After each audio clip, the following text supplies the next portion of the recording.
The Conservation Commission approves changes to a local park, and we find out more about Town Council's recent tax classification vote with Finance Director Mark Milne on this episode of Barnstable Today. It's Wednesday, December 2nd, 2015. I'm Sarah Mantle.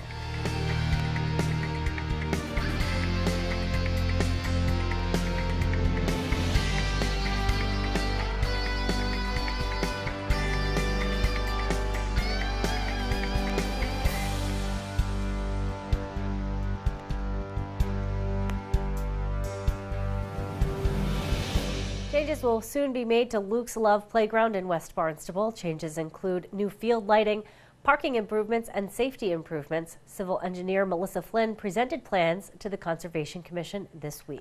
We've submitted our application to the Conservation Commission because we're disturbing approximately 2,186 square feet of area within the 100-foot buffer zone. We are doing no work within the actual wetland or within the 50-foot buffer zone. This application obviously was still submitted or concurrently submitted to the Mass DEP as well. To give you a brief overview of the project, the intent of it was to improve the safety of the facility from a playing condition as well as a parking and driveway perspective. With respect to the playing field, the field will remain natural grass and be reconstructed with a sand base and under drain, which will help the current drainage issues. New fencing and a backstop, as well as fenced-in player areas will be provided. The existing press box will be demolished and a new ADA accessible press box will be constructed. The field will also, or we're also proposing new energy efficient athletic field lighting. With respect to the parking and circulation improvements, the current condition is a combination of paved and gravel parking, which has an inefficient parking layout. Our design with the new curb cut and new parking layout maximizes the amount of parking while still retaining the existing site and not compromising, making it an entire blacktop pavement. It will be asphalt, which from a maintenance perspective will be much easier to maintain and to provide an efficient parking layout. As part of this parking and circulation redesign, we're proposing to move the Luke's Love Playground to the west end of the site. This eliminates or reduces the amount of foul balls, as previously the orientation of the playground to the field was right behind home plate. So we're moving the kids in the playground at the greatest distance we can from the softball field to provide as much safety as we can.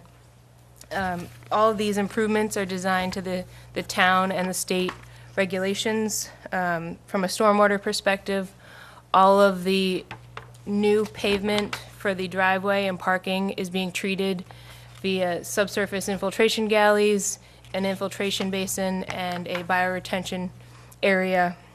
The only portion that is not being treated is the walkways around the softball field and the stone dust walk. But in these areas, there's approximately 75 to 200 feet, depending which side of the field you're on, that there's a vegetative strip naturally there right now with the wooded area. So that would, we're using that as a treatment for the disconnected impervious areas. Our peak flow for the post-development is either remaining the same or being reduced for the 2, 10, and 100-year design storms. So we're within the regulations on that. And that's the overview of the project, and we're meeting all the stormwater standards, and we'll open up to questions from the commission. Ultimately, the Conservation Commission voted unanimously to approve those changes. Town Council votes on the town's tax classification. To learn more about the vote, Barnstable This Morning host Sarah Colvin talked with Finance Director Mark Milne. We share that interview with you now. So I want to talk, of course, about a tax classification. Town Council took a vote back in mid-November. Tell me a little bit about how they voted, and then we can talk about how that's going to affect our tax bills moving forward. Sure. The council voted to continue with a what's called a factor of 1, which means that would keep the residential rate and the commercial, industrial, and personal property tax rates all the same. They did not decide to shift any of the residential tax levy towards the CIP class, and so that's consistent with what they've been doing for the past several years. They also continued with a 20% residential exemption, and they voted not to apply a 10% small commercial exemption, in which is all three votes were consistent with what they've done in the previous several years. Yeah, interesting, and I did watch the meeting. There was some interesting discussion around the 20% residential exemption, but of course I'll say personally as a homeowner here in the town of Barnstable, I'm glad that they voted to continue the residential exemption, very beneficial for a large number of homeowners here in Barnstable. Yes, it's a tax, but the way the tax is structured, as was discussed at the council meeting and brought up by several councilors, is that it provides a large tax benefit to those who are in lesser valued homes with eventually no tax benefit, actually a tax detriment to those people who live in homes that are valued at around $900,000 or more, with the theory behind it being that people who live in higher valued homes have more of an ability to pay higher taxes, and those who live in lesser value homes have less ability. So it's a very progressive type of tax structure that they voted, that they accepted to continue to accept.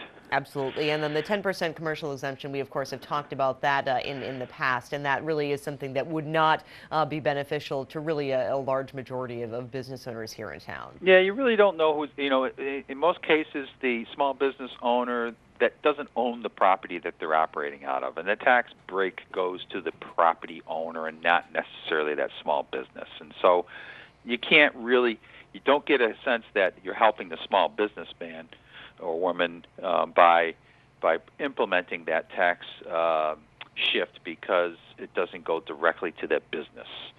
So that's problematic. It's poorly written legislation. Indeed. So let's talk about, obviously our tax bills. How is this going to affect, and are we going to see any changes in our tax bills in the coming year? Well, interestingly, it was a revaluation year, and so everybody's going to see. Most cases, people are going to see a change in their assessed value of their home. And some are going to go up, some are going to go down, some are going to go up more significantly than others, depending upon, where the hot areas of the real estate market consist of in the town. And so, the tax rate, interestingly enough, only changed a penny. So it went from $9.30 for the residential rate to $9.31 in 2016. And so there's really no change in the tax rate. So what's going to drive a change in a person's tax bill will be whatever direction their assessment went in. And the reason why there's no change in the rate is that even though the levy went up about 3.5%, the total assessed valuation of the town went up about the same percentage rate increase. And so when your numerator and your denominator go up by the same percentage, there's no change in the resulting factor of that equation. So again, the assessed value changes are going to drive whether a person's tax bill goes up or down, and it's going to be across the board. There's going to be some that see actually a reduction in their tax bills, and some that will see increases. Absolutely, and again, as you say, more due to the change in assessed values than the change in a tax rate, because the tax rate only went up a penny, but those assessed rates did change due to the revaluation. That's right, and that's the reason why Massachusetts requires us to do the revaluations, is they want to make sure that the tax levy is shifted equitably amongst taxpayers. And so in order to do that, they want us to value every home as close to 100% of the market value as of a certain point in time. That can be done using a mass appraisal systems. And so, this guarantees that provides some assurances that the tax levy is getting allocated to appropriately across the board to everybody based on what the market value of their home is. And you can hear from Finance Director Mark Milne every Wednesday during our 1 hour-long news program, Barnstable This Morning. That program airs weekdays at 7 a.m. On tomorrow's show, we'll learn more about the Hyannis Christmas Stroll. We'll find out what's on the agenda for this week's Town Council meeting with Town Council President Jessica Rapcrussetti. Plus, we'll have all the news and information you need. For Barnstable Today, I'm Sarah Mantle.